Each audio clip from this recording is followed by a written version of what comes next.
सरकार बनानी। और 47 से लेकर आज तक उन्होंने इलेक्शन जो लड़े हैं सिर्फ सरकार बनाने के लिए लड़े हैं, इसके अलावा कोई मकसद नहीं होता है, कोई मुद्दा नहीं होता है। अलायंस का साथ वो भी इसीलिए होता है कि हम सरकार बनाएंगे, आप कितनी मिनिस्ट्रियां लोगे, हम कितनी आपकी सीटों पे कितने लड़ोगे। और मुझे ताज्जुब है, ये वो जमात है जिन्होंने 1947 से लेके 2002 तक 60-70-75 सीटें हासिल की हैं।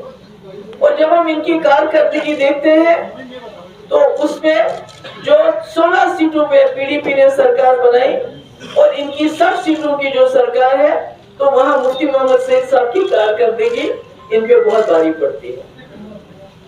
और ये भी मुझे इसका भी एहसास है कि जब इनको लगता है कि इनकी सरकार नहीं बन सकती है और लोगों ने वोट भी दिए हैं, मुझे इसका भी, मैं इसको भी एग्री करती हूँ। 1947 से लेके इन्होंने 2002 तक तमाम इलेक्शन में इन्होंने सरकार बनाई। कैसे बनाई, क्या बनाई? एक इलेक्शन में इनको लगा कि लोग कहीं 87 में किसी और जमात को वोट ना देंगे, और आपने देखा क्या किया लोगों ने। उसको दादलियां ऐसी की कि आज तक जम्मू कश्मीर से बंदूक बाहर नहीं जा रही है। हमारे कब्रिस्तान, हमारे यतीम, हमारी बेवाएं, उनकी तादाद इतनी हो गई है कि गिनना मुश्किल हो गया। तो पीडीपी एक एजेंडे के लिए निकली है, एक एजेंडे के लिए इलेक्शन लड़ना चाहती है। सरकार तो हमने 16 पे बनाई और इंशाल्लाह इस वक्त भी जो सरकार बनेगी वो पीडीपी के बगैर नहीं बनेगी। मगर हम सरकार बनाने में कम और एजेंडे पे हमारा ज्यादा जोर रहता है। हमने कांग्रेस के साथ सरकार बनाई, हमारा एजेंडा था कोटा खत्म करना, टास्क फोर्स खत्म करना, मसले कश्मीर के हवाले से बातचीत करना। हमने बीजेपी के साथ सरकार बनाई, सरकार के साथ हमारा उस वक्त एजेंडा था बाज़ाब्ता 370 नहीं छेड़ना, बातचीत करना।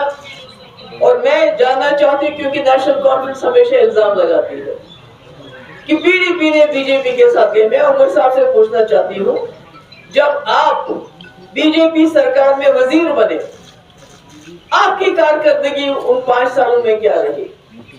आपने पोटा नहीं बना था तो आपने यहाँ उसको लागू कर दिया।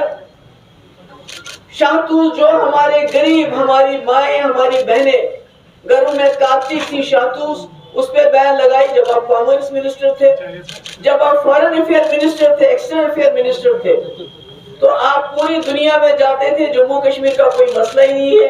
अगर आप दूसरे कश्मीर को बमबारी करोगे, पाकिस्तान को इसको बमबारी करोगे तो सारे मसले हल हो जाएंगे। ये उनकी उस वक्त बातचीत होती थी जब वो बीजेपी के साथ थे। जब हमने बीजेपी सरकार के साथ हाथ मिलाया तो 12,000 नौजवानों की एफआईआर मैंने वापस ली। आपने देखा होगा कि अगर आज किसी मुलाजिम के ऊपर इल्जाम लगता है, एफआईआर नहीं होती है, सिर्फ इल्जाम लगाया जाता है कि आप सिंपथाइजर हो, आप हमदर्द हो, मिलिटेंट हो, कि उसको नौकरी से निकाला जाता है। मैंने 12,000 नौजवानों के खिलाफ एफआईआर ली, जिनके खिलाफ ज्यादा से ज्यादा एफआईआर नेशनल कॉन्फ्रेंस की सरकार में लगे थे।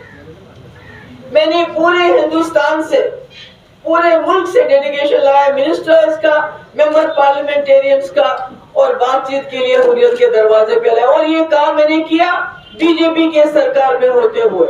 मुझे बताइए उमर साहब, क्या आप ऐसा कर सकते थे? क्या आपने अपने टाइम में किया? आपकी भी तो कांग्रेस में दिल्ली में सरकार थी, आप उसका हिस्सा थे। हाँ, एक काम जरूर किया, एक कश्मीरी को फांसी लगाई। हाँ, मैंने 1 महीने का सीज फायर करवाया। क्या आपने करवाया? वाजपेयी जी ने फारूक साहब के टाइम में सीज फायर करवाया, जो 15 दिन के बाद फारूक अब्दुल्ला साहब ने मजबूर किया वाजपेयी जी को वापस लेने के लिए। Because I still remember Farooq साहब के वर्ड। उन्होंने कहा, मैंने डीजीपी उसको सुई साहब थे, मैंने अपने डीजी से कहा गो गेट देम, मैं नहीं मानता हूँ। तो इसलिए ये जब बात करते हैं, बार बार बात करते हैं कि पीडीपी ने बीजेपी सरकार से हाथ मिलाया, मगर हमने अपने एजेंडे को कुर्बान नहीं किया।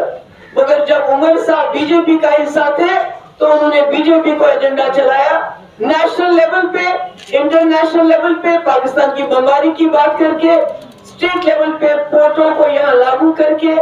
और यहाँ आपको याद होगा जब उमर साहब वजीर आला थे تو شپین میں ایک حادثہ ہو گیا، تو جنہوں نے شکایت کی انہیں کو جیل میں، وہ آج بھی جیل میں بند ہے۔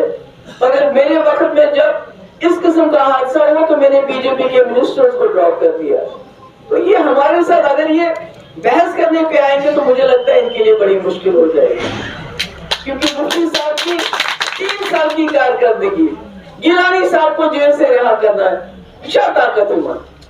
مجھے بتائیے، عمر صاحب تو کہہ رہے تھے کہ میں چپراسی کی ٹرانسفر نہیں کر سکتا ہوں۔